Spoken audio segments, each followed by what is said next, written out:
Stephen A. Smith on First Take had this take about LeBron and his pursuit of a 5th championship.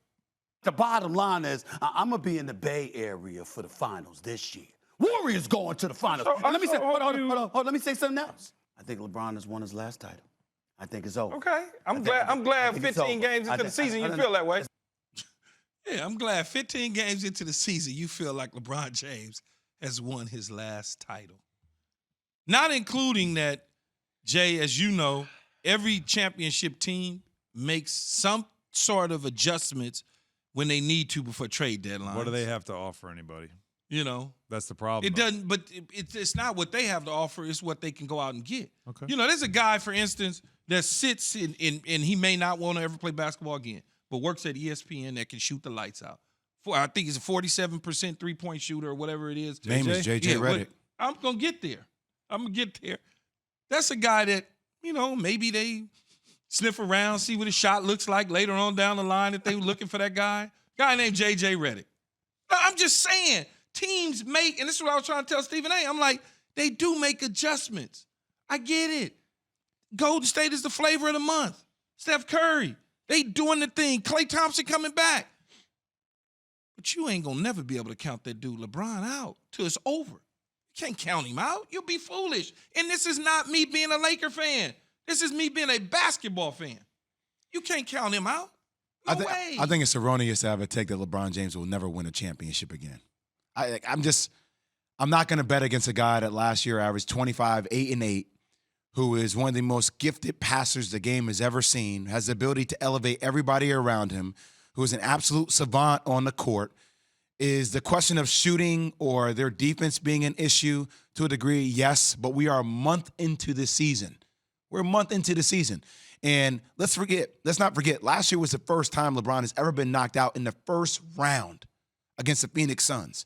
So is everything working out perfectly with the Lakers right now? No, but LeBron has been out. Taylor Horton-Tucker has been out until recently. They're getting shooting back. Like, let's not act like this team doesn't have motivation to get there. And I understand Golden State's playing at a high clip right now. You also have to see it sustained over a 5-month period. Yeah, that's my whole thing. Come on, man. No matter who it is, whether it's Brooklyn, whether it's Philadelphia, whether it's Milwaukee, whether it's Denver, Utah, whatever the case may be, let's get to the second half of the season before we get a clear picture through the clouds. Because we don't know what Dallas is all of a sudden. Porzingis is going to start to continue to play. Luka get healthy. What we don't know. We just don't. I understand. I hear what you're saying. I think we know. Yeah, I'm just not betting on Porzingis. That's all. I hear what you're saying. I think we know. To all of a sudden, the light comes on and then he becomes what the Knicks thought he was going to be. You just don't know until certain times come. You know, all of a sudden, everybody waiting on Melo to cool all the way off. What if he just stays hot the whole rest of the way? What if he just catches fire and the rest of the way? Or they decide to move Russell Westbrook, into more of a second unit type role because they realize when LeBron's off the floor, he's at his best. They finally say, hey, we're going to start him for 6 minutes for ego purposes, but we're going to remove him. When LeBron comes off, he goes on. What if they decide to do that? Or what if he decides to start knocking down some jumpers and not turning the ball over? The second half of the seasons for him from the last 3 years on 3 different teams has seemed like it's gone in a positive direction. I saw a Laker team that won a championship in a bubble because they were able to stay healthy. I don't see Anthony Davis ever able to stay healthy through the course of a season. And LeBron James turns 37 at the end of December. What did he turn last year? 37. You can do the math. You know, 36. And what did he turn the year before that? Yeah, and the year before that. Okay, the year before that. I'm glad you said that because you know how many years it's been since he's played about 70% of his team's games in a season? And normally he was always playing 65, 70, 72, 80 games. He didn't play last year because they fell on him and he had like a high ankle sprain. Mm-hmm. So he couldn't finish the deal. It's amazing how the older you get, the more injuries find you.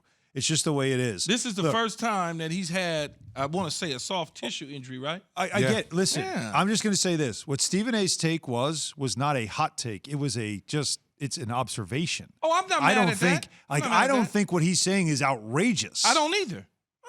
But I don't think so. To bet against LeBron, no. I don't think it's easy to bet against LeBron. I'm just not betting against that. But to say, he'll never win a championship, it's very possible. No, it is. Based on reality of where it is. It certainly is. Right. Thanks for watching ESPN on YouTube. For live streaming sports and premium content, subscribe to ESPN Plus right now.